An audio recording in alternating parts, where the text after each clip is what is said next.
अस्सलाम वालेकुम, आदाब, नमस्कार। परभणी न्यूज महानगर में आपके साथ शेख इफ्तिखार। परभणी जिल्हा मध्यवर्ती सहकारी बँकेमध्ये एक मोठ्या प्रमाणामध्ये गैरव्यवहार चालू आहे, ज्यामध्ये अनुकंपा भरती ही मोठ्या प्रमाणामध्ये चालू आहे। अध्यक्ष महोदय, या भरतीच्या माध्यमातून जवळपास आतापर्यंत 50च्या वर मुलांना त्या ठिकाणी अनुकंपाची नोकरी देण्याचा निर्णय मध्यवर्ती बँकेनं त्या ठिकाणी घेतलेला आहे। अनुकंपाची व्याख्या अध्यक्ष महोदय काय आहे की एखादा कर्मचारी सेवेमध्ये असताना त्याचा दुर्दैवी मृत्यू झाल्याच्या नंतर त्याच्या वारसाला त्या ठिकाणी नोकरी देण्यात यावी अशा पद्धतीचा अनुकंपाचा धोरण आहे।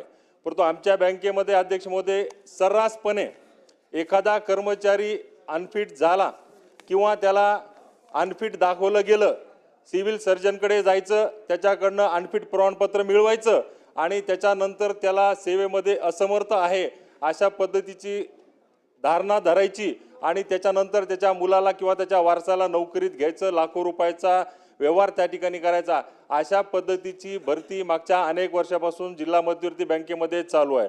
अनेकदा मी संचालक असल्या कारणानं अनेकदा आक्षेप घेण्याचा प्रयत्न केला, परंतु त्या ठिकाणी जिल्हा मध्यवर्ती बँकेच्या संचालक मंडळामध्ये कसले प्रकारचं आमचा आक्षेप नोंदवून घेतला नाही।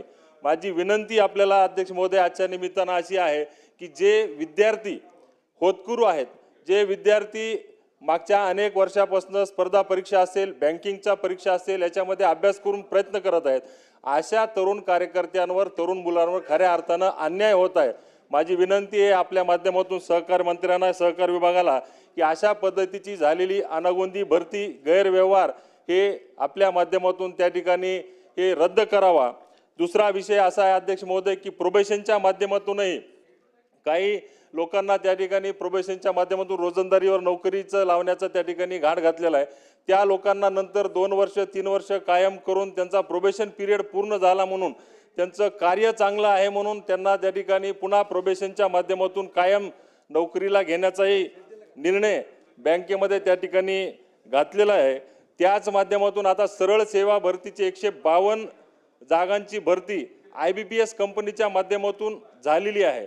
अनेक विद्यार्थ्यांनी, अनेक तरुण मुलांनी त्या ठिकाणी अर्जही केलेले आहे, परंतु बँकेचे अध्यक्ष, MD आणि इतर अधिकारी, काही लोक त्यामध्ये अशा पद्धतीचा आर्थिक व्यवहार मोठ्या प्रमाणामध्ये करत असल्यामुळं IBPS कंपनी सुद्धा आज त्या ठिकाणी डागाळलेली की काय अशा पद्धतीची परिस्थिती त्या ठिकाणी निर्माण झालेली आहे अध्यक्ष महोदय। आणि चौथा, अनेक विषय आहेत, पण 4च विषयावर मी या ठिकाणी आपलं लक्ष केंद्रित करतोय अध्यक्ष महोदय। कर्ज वाटप मोठ्या प्रमाणामध्ये जिल्हा मध्यवर्ती बँकेतून होत आहे, ते कर्ज केवळ आणि केवळ काही संचालकाच्या जवळचे नातेवाईक, हितसंबंध, त्यांचे कार्यकर्ते यांच्याशी त्या ठिकाणी कर्ज वाटप मोठ्या प्रमाणामध्ये झालेलं आहे।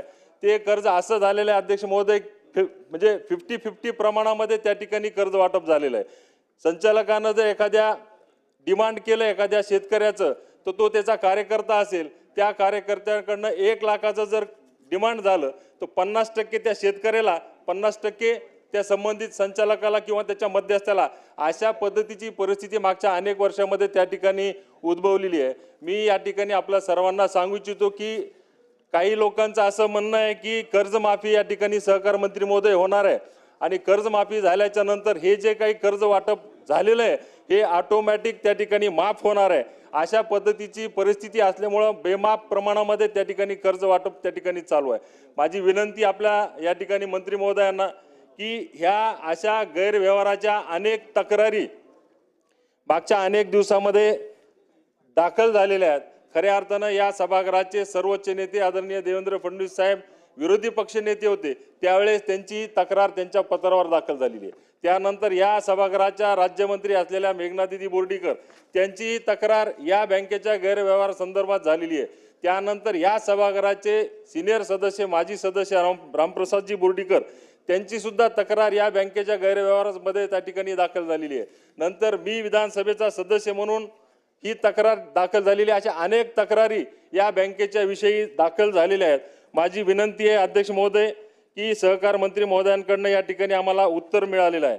उत्तरामध्ये असं नमूद केलेलं आहे की महाराष्ट्र सहकारी संस्था अधिनियम 1960 चे कलम 89 अ आदेश दिनांक 19/9/2025 अन्वये बँकेची तपासणी करण्यासाठी विभागीय सहनिबंधक सहकारी संस्था लेखापरीक्षण छत्रपती संभाजीनगर यांची नियुक्ती करण्यात आलेली आहे। असं अनेक प्रश्नांच्या समोर हे उत्तर त्या ठिकाणी मिळालेले आहे आणि काही ठिकाणी तक्रार दाखल नाही अशा पद्धतीचं उत्तर त्या ठिकाणी दाखल झालेलं आहे। कालच ज्यावेळेस ही लक्षवेधी दाखल झाल्याच्या नंतर जो रिपोर्ट जिल्हा उपनिबंधकांकडनं या ठिकाणी मागवला गेला, अध्यक्ष महोदय, त्यामध्ये त्यांनी स्पष्ट असं सांगितलेलं आहे की उक्त कलम 89 अन्वये तपासणीच्या अनुषंगाने तपासणी अधिकारी यांनी दिनांक 24/9/25 अन्वये मुख्य कार्यकारी अधिकारी परभणी जिल्हा मध्यवर्ती सहकारी बँक मर्यादित परभणी तपासणी कामी कागदपत्रे उपलब्ध करून देणे पत्रव्यवहार केलेला आहे। सद्यस्थितीत तपासणी अधिकारी यांच्याशी चर्चा केली असता बँकेने तपासणी कामी कागदपत्रे अद्यापपर्यंत उपलब्ध करून दिली नाही असे चर्चेदरम्यान तपासणी अधिकारी यांनी सांगितले। माझं विनंती आहे सहकार मंत्री महोदयांना की अशा पद्धतीचे मुजोर अधिकारी असतील, अनेक वर्षांना जर तक्रारी दाखल करत असतील आणि त्याचा त्या ठिकाणी खुलासा करत नसतील, तक्रारीचं निवारण करत नसतील, तर माझी विनंती आहे की प्रश्न आपल्याकडे आहे की अनुकंप नोकर भरती असेल, प्रोबेशन नोकर भरती असेल, बेकायदेशीर कर्ज वाटप असेल किंवा अन्य ज्या काही बाबी आम्ही या लक्षवेधीच्या माध्यमातून आपल्याकडे मांडलेल्या आहेत, त्यामध्ये आपण किती दिवसामध्ये हा निर्णय घेणार चौकशीचा, चौकशी समिती कोणाच्या माध्यमातून आपण त्या ठिकाणी करणार आणि या सर्व तक्रार देऊनही चौकशीला दिरंगाई करणाऱ्या विभागीय सहनिबंधक असतील, जिल्हा उपनिबंधक असतील किंवा इतर अधिकारी असतील यांच्यावर कुठली कठोर कारवाई आपल्या माध्यमातून त्या ठिकाणी केली जाईल आणि किती दिवसामध्ये ती केली जाईल हे आपण सभागृहाला या ठिकाणी अवगत करावे ही नम्र विनंती करतो। अध्यक्ष महोदय, धन्यवाद। अध्यक्ष महोदय, पुन्हा बोला। आत्ताच माझे मित्र राजेश विटेकरांनी आपल्यासमोर परभणी जिल्हा बँकेच्या पाडा वाचायचं काम केलं। 2022 मध्ये या बँकेला 152 पदाची भरतीसाठी मान्यता दिली। मग अशा अनेक तक्रारी येत होत्या। त्याचबरोबर तक्रारी येत असताना आपण एक पॅनल बोर्ड केलं होतं की या संस्थेकडूनच या लोकांची भरती करावी।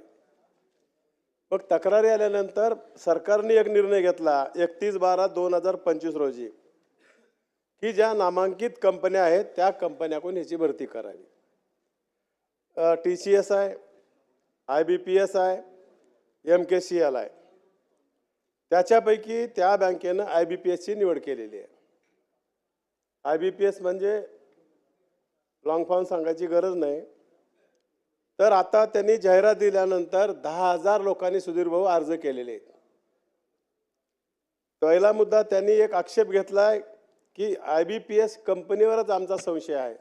अध्यक्ष महाराज, तो शब्द वगळण्यासाठी मला आपल्याला विनंती करायची आहे। अगोदर तर याची आत्ता जाहिरात निघाली आहे आणि त्या कंपनीवर तुम्ही आत्ता जर आक्षेप घेत असताल, मला बोलू द्या ना, आता रेकॉर्डवर आहे, ते जर असलं तर काढून टाका, एवढंच मला म्हणायचं।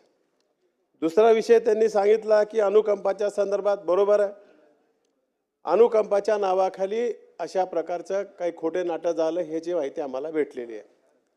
अनुकंपाच्या भरतीमध्ये करत असताना कर्मचारी त्या संस्थेतला ड्युटीवर असताना जर वारला तर त्याच्या नातेवाईकाला, मुलीला, मुलाला, नाताला घेता येते।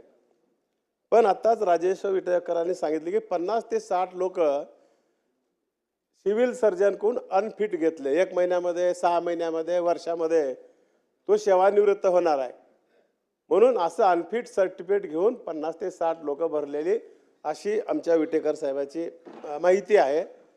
ते आम्हाला तपासावं लागेल की कशा प्रकारे सिव्हिल सर्जन सर्टिफिकेट दिलेत आणि अशा प्रकारची भरती झाली असेल तर अध्यक्ष महाराज ते भरती कॅन्सल, रद्द करायला लावूत आम्ही। अशा प्रकारची तुम्हाला आमदार साहेब मी तुम्हाला शब्द देतो। दुसरा प्रश्न या ठिकाणी होता आपला की कर्मचारी आपली 89ची आपली चौकशी चालू आहे। आपण बी काही अधिकारावर आक्षेप घेतला, त्याच्याबद्दल मला काही बोलायचं नाही। पण त्याच्यात काही दिरंगाई झाली असेल तर तुम्हाला त्या दोघांवर विश्वास नसला तर आम्ही तुम्हाला सहकार विभागातील अपर निबंधक दर्जाचा एक वरिष्ठ पातळीवरचा अधिकारी देऊन याची तात्काळ तुमची चौकशी करून, आता विलंब लागणार नाही, जॉईंट रजिस्ट्रारपेक्षा वरी भाऊ त्यांच्यावरच आक्षेप आहे, DDR आणि जॉईंट रजिस्ट्रारवर। ते कोणी का असणार त्यावेळेसचा, त्याच्यावर आपण हा अपर निबंधक नेऊन चौकशी अहवाल तात्काळ या ठिकाणी प्राप्त करून योग्य ती कारवाई केली जाईल. आमदार साहेब,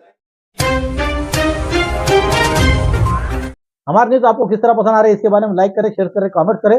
अब तक हमारा चैनल सब्सक्राइब नहीं किया है तो सब्सक्राइब जरूर करें और साथ ही साथ हमें फेसबुक पर भी फॉलो करें।